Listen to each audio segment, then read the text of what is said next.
PT Kalbe Farma bekerja sama dengan radio kesayangan Anda mempersembahkan sandiwara radio Saur Sepuh dalam kisah Darah Putra Sanggang.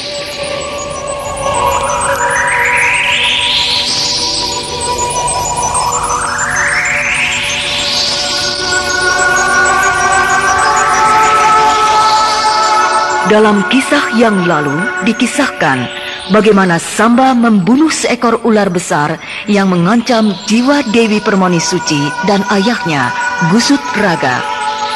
Dan diceritakan juga bagaimana Samba ingin menolong kedua anak beranak itu dari kesulitan. Ternyata Widati pun suka sekali menolong sesamanya yang dalam kesusahan. Bahkan Widati merasa jengkel setelah tahu bahwa orang yang akan ditolongnya itu masih dalam perjalanan menuju rumahnya.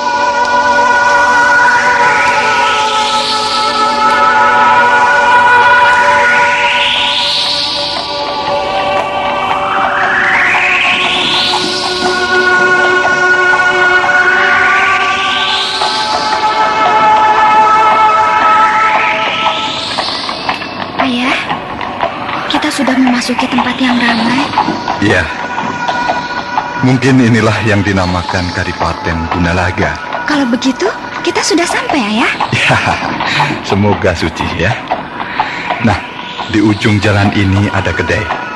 Sebaiknya kita istirahat dulu di sana ya, barang sejenak, sambil melepaskan lelah dan sekalian mengisi perut kita yang kelaparan begini. Iya, Ayah. Saya juga sudah lapar sekali. Ya, tentu saja, anakku. Kita mengikuti petunjuk laki-laki itu sebabnya. Jadi kita tidak bisa beristirahat lama ya. 2 hari perjalanan kita hanya beristirahat 3 kali. Dan ketiga-tiganya kita tidak menemukan kedai makanan. Itu berarti selama perjalanan 2 hari kita berdua tidak makan. Tentu saja tidak akan menemukan makanan di warung, Ayah. Sebab kita berjalan memang bukan di kota, melainkan di hutan. Nah, kita sudah sampai di kedai. Hop, hop.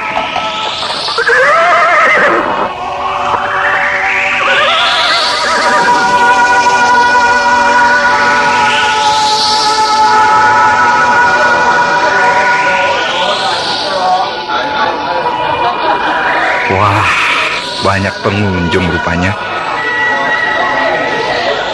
Rupanya dugaan kita salah. Ternyata ini bukan sekedar kedai kecil, melainkan sudah menjadi rumah makan, Suci. Iya, Ayah. Pengunjungnya terlalu banyak. Tidak ada bangku yang kosong. Iya. Ya, terpaksalah kita berdiri dulu, menunggu sampai ada orang yang pergi ya. Dan selama berdiri, kita tidak bisa makan tentu.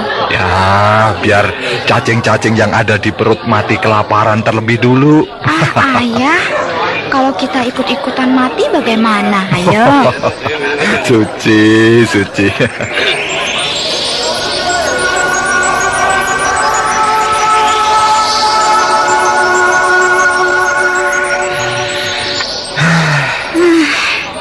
Rasanya orang-orang ini tidak akan cepat pergi, Ayah. Mereka kelihatan sedang asik menikmati hidangan yang ada. Iya. Tapi perutku sungguh sudah tidak bisa lagi diajak kompromi ini. Sama saja, Ayah. Terus kita harus bagaimana? Bagaimana ya? Begini, kita makan saja di sini sambil berdiri, ya? Ayah, rasanya kurang sopan ya. Ya, Ayah tahu itu, Nak. Tapi perut kita ini tidak akan pernah mau mengerti itu, ya. Perut kita menuntut agar cepat-cepat diisi. Ya, terserahlah. Oh iya, atau minta dibungkuskan saja ya. Lalu kita makan di dalam pedati sambil jalan. Oh iya, boleh juga. Tapi makan di sini saja ya sambil berdiri. Siapa dia itu?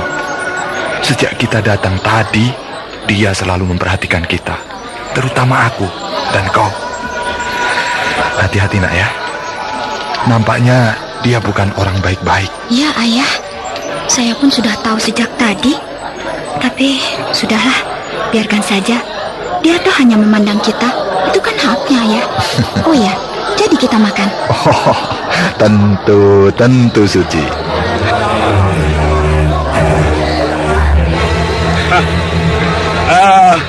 Ada seorang gadis cantik jelita dan seorang pria tua renta sedang kelaparan rupanya. Mulai kan? Ya, tapi sudahlah, biarkan saja. Yang penting kita jadi orang jangan mengganggu orang lain. Iya betul. Dan tentu orang lain tidak akan mengganggu kita. Kan begitu? Apaan itu? Gadis itu senyumnya bagai bulu perindu dan suaranya bagai burung. Burung kena panah. Iya, burung kutilang kena panah. Panah asmara tentunya. Wah, berabe nih ya. Mulai ngaco bicaranya. Kalau begini, saya jadi takut. Dia menuju kemari ya. Saya takut. Tenang Suci. Nampaknya kalian berdua baru menempuh perjalanan yang jauh. Dan nampaknya kalian benar-benar lapar. Ya, kasihan sekali. Makan sambil berdiri. Mari, silakan. Silakan duduk. Iya. Tentunya tidak enak bukan makan sambil berdiri di sini. Betul. Memang selalu seperti ini. Di sini penuh ramai. Tapi mari silakan duduk di bangku saya dan di bangku teman saya. Biarlah kami yang masih muda dan yang laki-laki berdiri. Dan Bapak panggil saja saya. Siapa? Gusut Raga.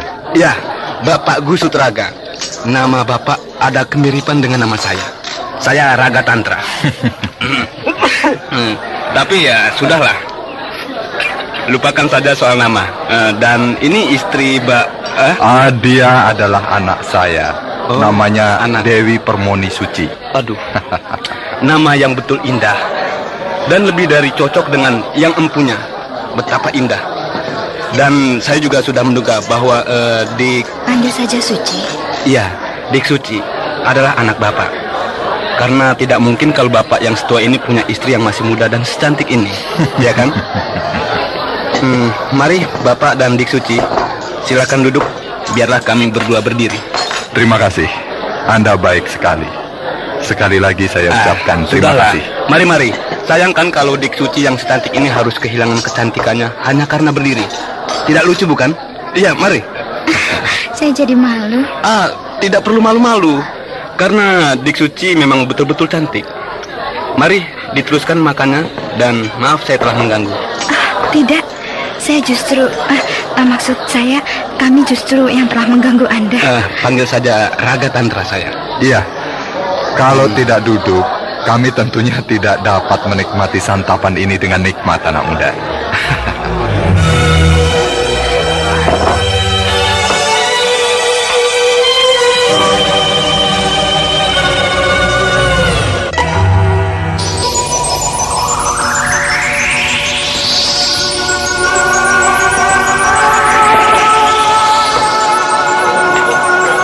Mau kemanakah Bapak? Mau ke Kadipaten Gunalaga? Iya, di sini tempatnya. Oh, begini. Ya? Kami mau mencari rumah juragan Bongkeng Merit. Bongkeng Merit. Iya. Bongkeng Merit. Di mana? Tapi betul di Kadipaten Gunalaga ini. Iya, betul. Bongkeng. Di mana ya? Sebentar Pak ya. Dia nampaknya sungguh-sungguh mencarikan alamat untuk kita. Iya, kelihatannya memang begitu, Ayah. Tapi saya takut ya. Matanya sejak tadi mencuri pandang ke mata saya. Saya takut ya. Dan ingat ya, kebaikannya nampaknya hanya pura-pura. Iya, Suci. Ayah tahu itu. Ayah akan hati-hati, nak. Hah? Lihat, Ayah. Orang-orang yang ditanyanya meninggalkan tempat satu persatu. Mereka pergi. Iya, aneh sekali ya. Dan tempat ini betul-betul sepi. Hanya kita berdua dan Raga Tantra. Rupanya temannya pun sudah pergi. Ada apa ya? Tenanglah, Suci. Dia menuju kemari.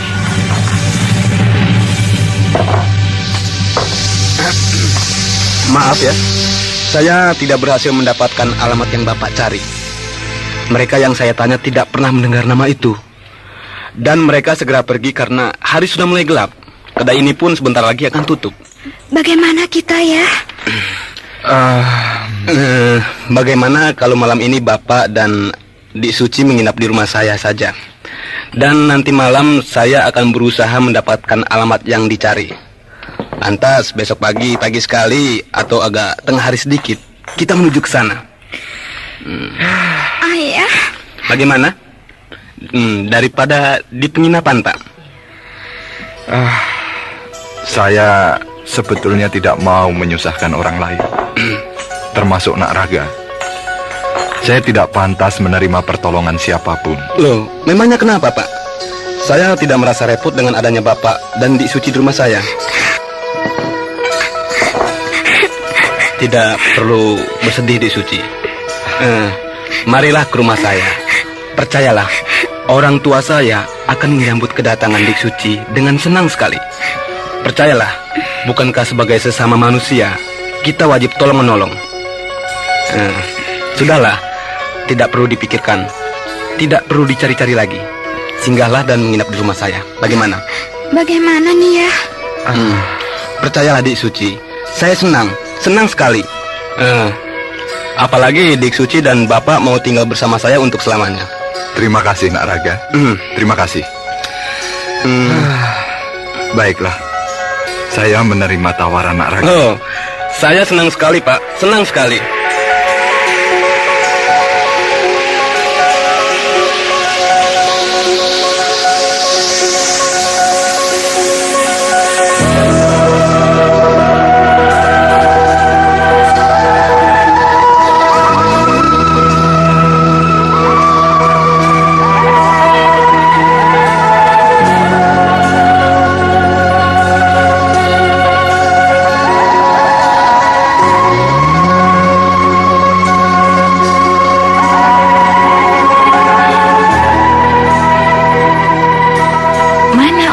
Katakan hari ini akan datang. Ya, itulah yang sedang aku pikirkan. Apakah dia kesasar? Tapi rasanya tidak mungkin. Karena jalan satu-satunya yang menuju kemari, ya jalan yang kutunjukkan pada Pak Gusut. Lantas, kemana mereka? Apakah mungkin mereka dirampok di jalan? Dirampok? Samba, tapi tidak mungkin, Widati. Aku tahu betul keadaan di sana. Tidak pernah ada perampokan, kerusuhan, kekacauan apa saja tidak pernah. Apakah selama kau hidup dan tinggal di sini pernah mendengar perampokan ataupun perkosaan di sekitar daerah itu? Ya, tidak pernah ada. Kalau begitu, kekhawatiranku barusan tidak beralasan, bukan? Iya, tidak beralasan. Lalu kemana mereka? Iya ya, mana sudah malam begini lagi. Sungguh kasihan kalau sampai terjadi apa-apa mengenai mereka ya. Seharusnya mereka sudah tiba sore tadi di sini. Nyatanya, sampai malam begini tidak ada juga tanda-tanda bahwa mereka datang. Tapi Samba, jangan lupa. Ingat Samba. Ada apa? Memang betul, selama aku di sini tidak pernah terjadi perampokan dan sejenisnya.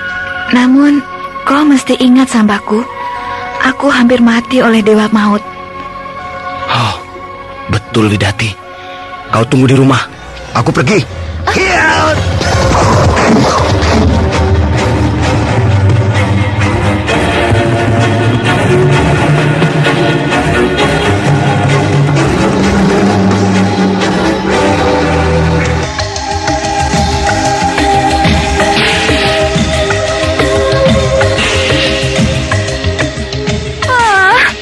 Aku ditinggal pergi lagi. Aku takut sendirian. Jangan-jangan si Dewa Maut mendadak muncul. Aku sungguh-sungguh takut dengan ancamannya. Samba, Samba.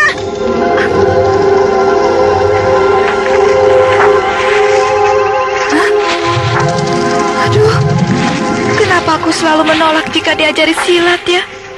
Coba aku bisa, aku tentu tidak akan sepengecut ini. Dari atas? Di atas? Wah!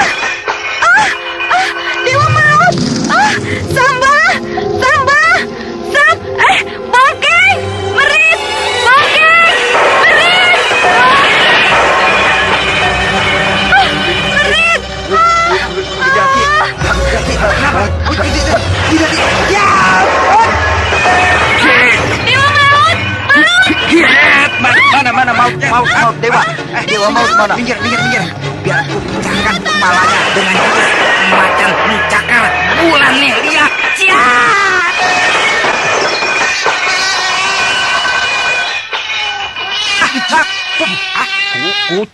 Kucing. Iya. Kurang ajar.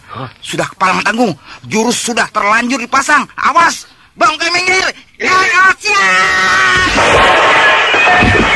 Farid, sudah. Ada apa? Aduh, awas, Merit aja. Kakiku. Kenapa? Tanganku. Dan, aduh. Kenapa? Semua badanku rasanya mau remuk. Hancur kau oleh jurusku. Makanya kau jangan main-main denganku tuh. Jurus macan mencakar bulan tuh namanya. Tolong bangunkan aku, Rit. Bangunkan dong. Bangun saja tidak kuat gimana? Sini. Ayo, keluarkan tekanmu. Waduh. Ayo, Tarik, Rit. Ya, ini. Wah, gimana kamu? Ampun, Keng. Waduh, kamu. Ini lagi. Apa? Jurus alu gaplok jidat. Sudah. Kau juga sih gara-garanya. Dasar perempuan. Dewa maut. Apanya yang maut? Dan mananya yang pakai maut-mautan segala? Mana? Dari dulu kucing ya seperti itu juga. Kucing. Keng, awas kamu, Keng ya. Kau mukulnya betulan ya. Sudah. Kapan-kapan kita duel. Boleh. Rasanya pecah ini jidatku. Ayo. Sekarang saja. Ayo, boleh. Apa? Tidak usah kapan-kapan segala. Sekarang saja. Sekalian ku bikin seperti perkedel. Dan itu jidatmu. Apa? Ku bikin barisan setengah telur. Walah. Enggak percaya? Sini ku beri kau dengan jurus bangau mematok paha. Nih. Apa tuh? Ada saja kau pakai jurus macam itu segala. Apa nggak ada nama jurus yang lebih jelek lagi? Misalnya apa? Jurus belek-belek belepetan. Kalau itu sih terlalu sulit untuk memainkannya. Repot pokoknya. Tapi bisa. Ayo. Khusus untuk jurus ini, kalau kita menghadapi lawan, kita harus minta tempo dulu dalam beberapa hari supaya kita sakit mata dulu. Nah, baru jurus belek-belekan belepetan ini bisa digunakan. Dasar goblok, botak, goblok. Meledek ya? Jangan marah, bukan gitu. Nah, kalau teorimu itu dipakai, belum kita pukul, kita udah dipukul dulu dengan jurus-jurus yang mematikan oleh lawan. Kalau sudah gitu, kita mau apa coba? Mau apa? Mau apa, botak? Ayo, mau apa? Iya, mau ke Widati. Kalah ya, gundul, kalah botak, jelek. Siapa yang jelek? Ya kamu, siapa lagi? Mau apa? Ayo, jurus mana? Enggak apa-apa. Bangunnya mana? Kalau kamu bilang begitu ya, terserah deh. Jalan. Sudah, dengar ya. Ada apa tadi tuh? Ada apa coba? Pokoknya kalian harus temani aku. Di sini saja. Aku takut. Samba pergi. Jadi kalau Samba pergi, kita yang nemenin. Tapi kalau ada Samba, kita tidak boleh dekat-dekat.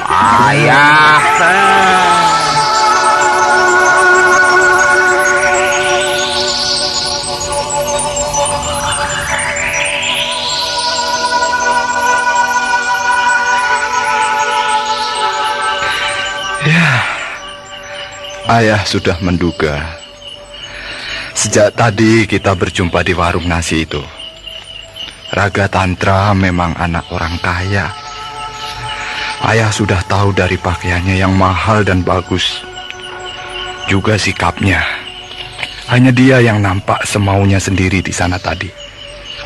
Yang lain hanya diam, membisu, dan memperhatikannya. Mereka akan terlawah kalau memang dikehendaki oleh Raga Tantra. Tapi caranya dia memandangmu, itulah ayah yang tidak sukai. Di matanya seolah-olah tersimpan sesuatu maksud yang amat dalam. Ya, Ayah. Saya merasakannya. Dan sanjungan yang berlebihan juga maksud-maksud yang seharusnya disembunyikan oleh seorang laki-laki kadangkala tercetus tanpa disadarinya, walaupun di situ ada ayah. Iya. Suci, kau sudah dewasa, nak.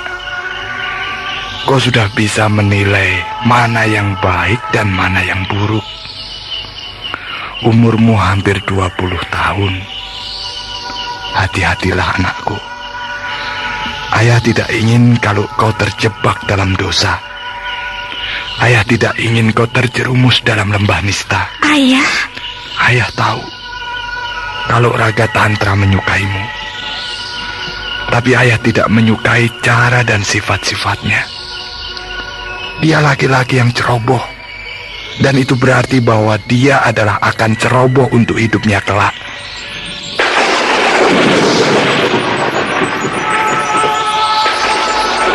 Orang semacam itu tidak akan bisa membawa diri nantinya.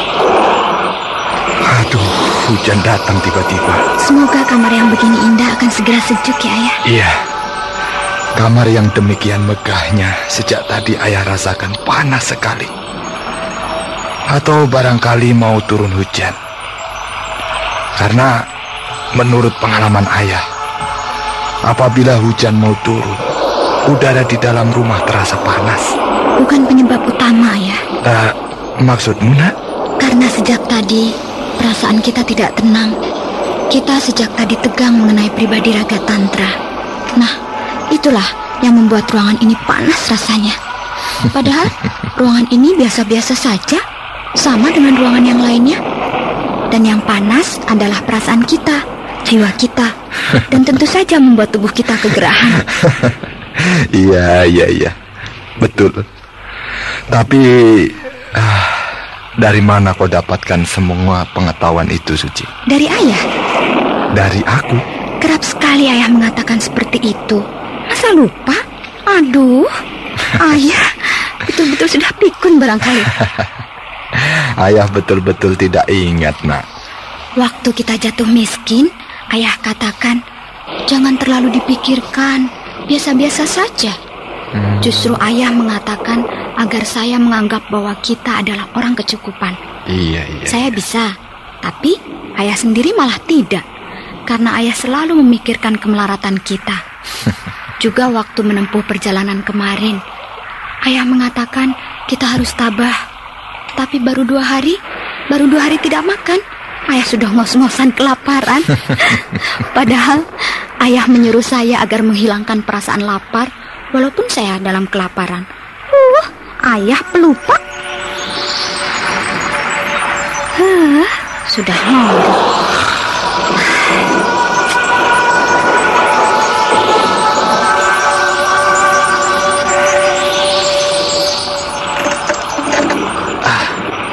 Dari lubang kunci ini. Nah, pas. Bukan main. Cantiknya tidak ada tandingannya. Semua gadis di Kadipaten Gunalaga tidak bisa menandingi kecantikannya. Oh, Suci. Suciku. Aku harus mendapatkanmu. Kau harus jadi istriku, Suci.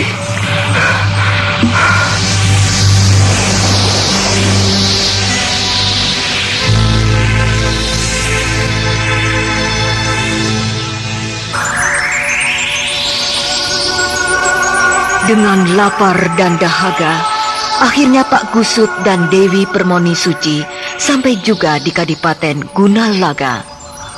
Namun sayang, karena keduanya tidak menuju ke rumah Samba, melainkan dibawa oleh Raga Tantra, si putra bangsawan, ke rumahnya. Pada pandangan pertama, Raga Tantra langsung jatuh hati pada Dewi Permoni Suci yang memang cantik dan susah dicarikan tandingannya. Samba sampai tega meninggalkan Widati sendirian di rumah hanya karena Gusut dan Dewi Permoni Suci belum tiba di rumahnya sesuai dengan jadwal.